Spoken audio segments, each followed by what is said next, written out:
Hey, what's up, guys? Gonna do a quick little breakdown of the Mob of the Dead stuff, so here we go. Alright, here you see Alcatraz Island, a little red mystery box there, and there ain't much else, so I'm gonna let you listen to this real quick.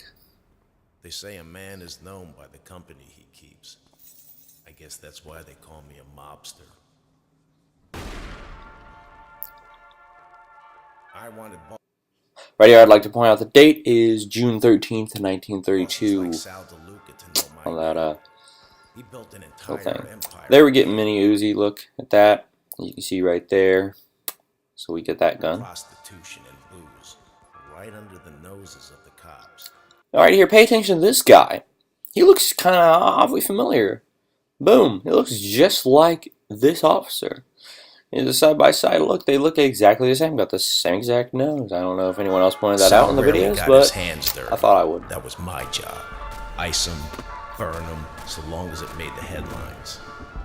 And then there were the money handlers, like Al Arlington.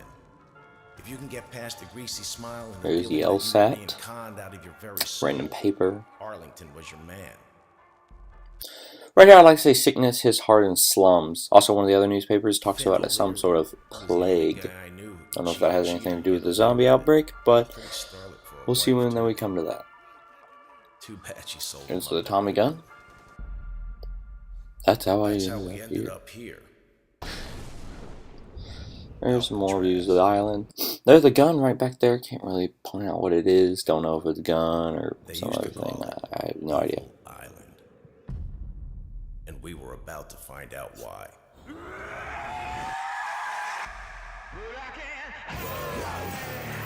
The zombies look kind of creepy now. I'm telling you what now. I'll point out right here. Look at his head. Remember what his head looks like right now. There's the afterlife. There's the LSAT again. Tommy gun looks really cool, especially right down there. You can see the. Look at this. I know this. See that right there? Looks just like this thing. And there's also cables behind there, so I know what I was saying. Look, there's one without the helmet. There's the other one with the helmet. This is some bull.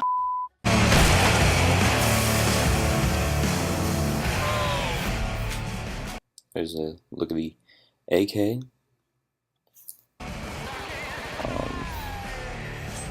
There's a gun back there on the wall. Don't know what it is. Looks pretty big. Maybe like M14 or something.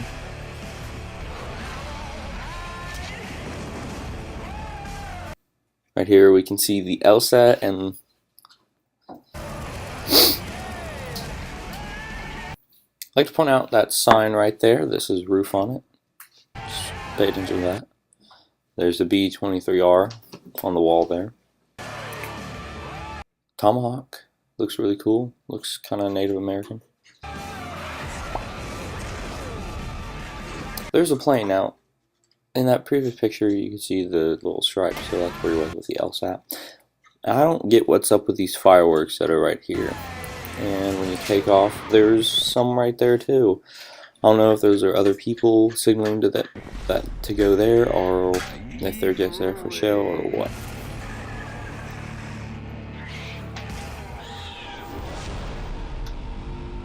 Alright, now here comes the next part of behind the scenes. Well, we kind of started with the base layout of Alcatraz. The entire island we ended up roughing out in kind of a white box form. And right here is the thing. And do you notice anything? The bridge? All that other stuff? Look right there. There's the ramp for the plane. Just point that out. And the connections between spaces and spaces that the public doesn't necessarily get to go into. I'd like to point out that we have a new HUD coming into the mix. Pushing to really enhance that psychological horror aspect that we're really looking for. And this is a really good opportunity to really tell something special. And remember this key that I'm pointing out right here. I'll show you what that means in a little bit. In this, it looks like a ring or something. I don't know what it is. Just kind of letting that guy die. It's been identified that there are these side missions that you're going to try to accomplish. Right here, it says find the warden's key and then get the plane parts. So I'm assuming that little circle thing is part of the plane. But the point is to get the parts and assemble this plane so they can get off the island. We did something new for the first time. We have actually contextual music that goes off. That's a first for zombies. And it's all based around this horror thriller aspect.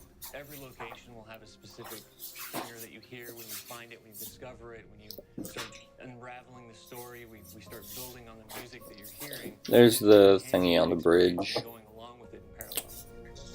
Again, looks really cool, kind of creepy. There's the look of the characters. One's got the electric cherry perk. There's a ray gun, Tommy gun. We wanted character actors, guys who could really embody someone and then convey emotion. So that's why we went for guys like And whatever else he's holding. And then that kind of guy, you know, we wanted a frantic nature. So he plays a character called Billy Handsome, who's this kind of psychopath who would be employed by the mob. Here's another AK-47. Chaz Palminteri, he plays a guy called Sal DeLuca, an old mob boss. Michael Madsen playing Finn O'Leary. He's kind of worked himself from the floor, you know, from the streets. He's got his hands dirty. There's a weird looking knife. And then we had Joe Pantoliano, and he plays Arthur Arlington. There's a wall. There's a gun behind him on the wall. Those guys, they bring a quality and a subtlety and timing that you can't really. Oh, look at the AK-47. Try to recreate.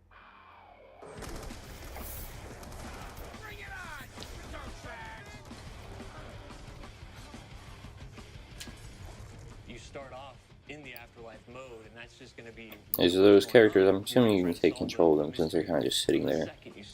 Afterlife to me brings a new element, like a new puzzle element. It forces me to think a little bit. There's a gun right there on the wall. Looks kind of like the Uzi. There's a warden's office. I see those signs all over in this thing. I haven't really pointed them out, but there they are. There's speed call, so we know that's back. Slightly deeper level. You see clues throughout the map that tell you, ooh, perhaps if I'm in the afterlife, I can interact with this object, or there's some puzzle going on here that I need to be in the afterlife. Got a new camo on the guns. It looked really awesome. Or when you pack punch it.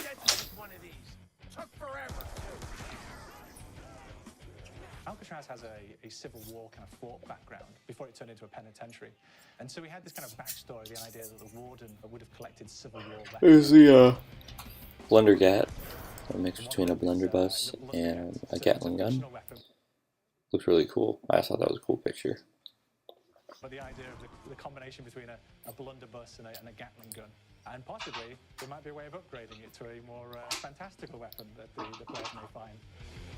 There it is upgraded. It looks really cool. There's this wall gun on the wall, which is the Remington. One main zombie, one big zombie that's going to come through and This is a big old dude, Brutus. walk down the perk machine, he'll close down the box, so you have to pay. We think he's Brutus. We don't know if that's his name. But the weird thing is, though, is that earlier I showed you how one has a helmet and the other one doesn't. I don't know if that just happens to be a glitch.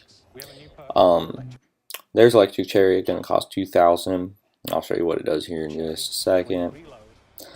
Basically, all it does when you reload, it puts this little shockwave like that around you, kills all the zombies. I see how it says key up there. Maybe it looks like he might have just recently picked it up. I don't think it said key earlier. But back to there's the AK, and I'd like to point out what the name of it is. Reznov's Revenge, which I think is a sweet name for an upgraded gun, especially since it's like a thing from Black Ops 1. Now here's what I like to point out. Look, there's no roof sign. That's awkward. Just like there, see? It's gone. I don't know if it's hidden or what. This is some Well, that thing looks creepy though, I'm telling you what now. Oh, and there's the riot shields, so we know at least that those are back, which I am very excited about because those are so much fun to use and they're very helpful. So they're just sitting there. I'm assuming since they're just sitting there kind of in a little weird circle that you can take control of them. We've got the undead in there, we've got these historical elements, and these fantastic actors all seem to be with peace with each other in this kind of same world. So it's magical, and our team is incredibly excited by it.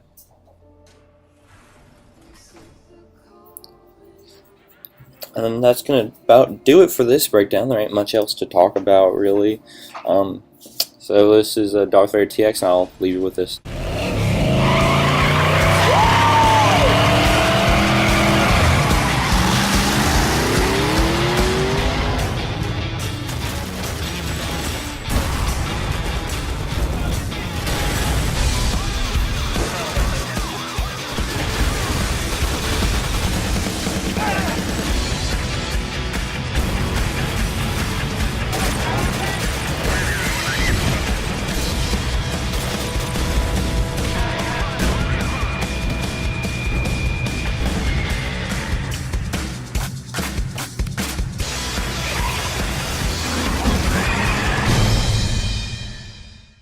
45% chance of swamp bass today, New Orleans. Be careful out there.